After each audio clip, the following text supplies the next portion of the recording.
There are many different kinds of candlestick holders that one can create. And I've made many of those in the past. You can make them up in a cylinder, you can make them in a pyramid with a little saucer that sits over it. You can make one that's got no saucer to it. There are so many different ways to do it. But my intent right now is to take you into making a plate and a saucer and a candlestick holder that's basically related to each other. So we are basically opening up our clay to form a plate.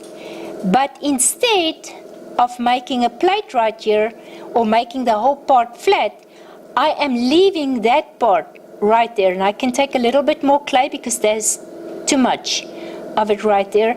And I'm bringing it over as if I'm creating a plate. And I'm going to lift this part up exactly like you would have done if you made a plate. And then I'm dealing with this part, this hump of clay right there. And I'm going down inside of it.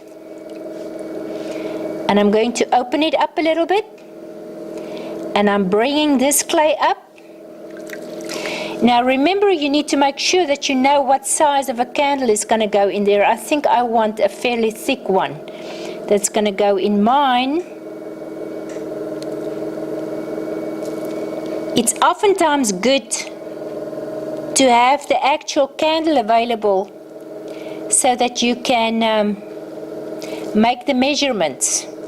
And of course, if you understand how much your clay is going to shrink, then it's an easier way to make it.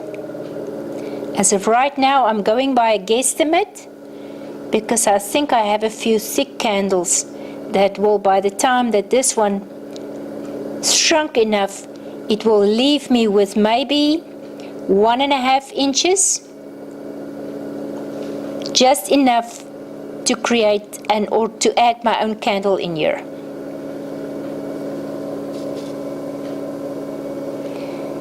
And this piece needs to sit like you would let your plate sit until it's dry enough. And then I will decide whether it's going to get a foot rim. And if it do need a foot rim, then this part needs to go into a chuck. And the rest of it's going to hang over it. And I will put a foot rim into it. Now people, this is as far as we're going to go with the throwing. Next week, we're going to start out with glazing.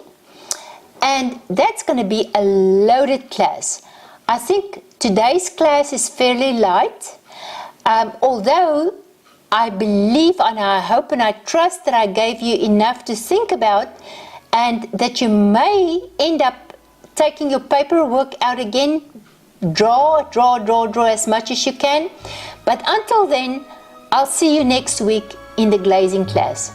Have a fun weekend. Bye-bye.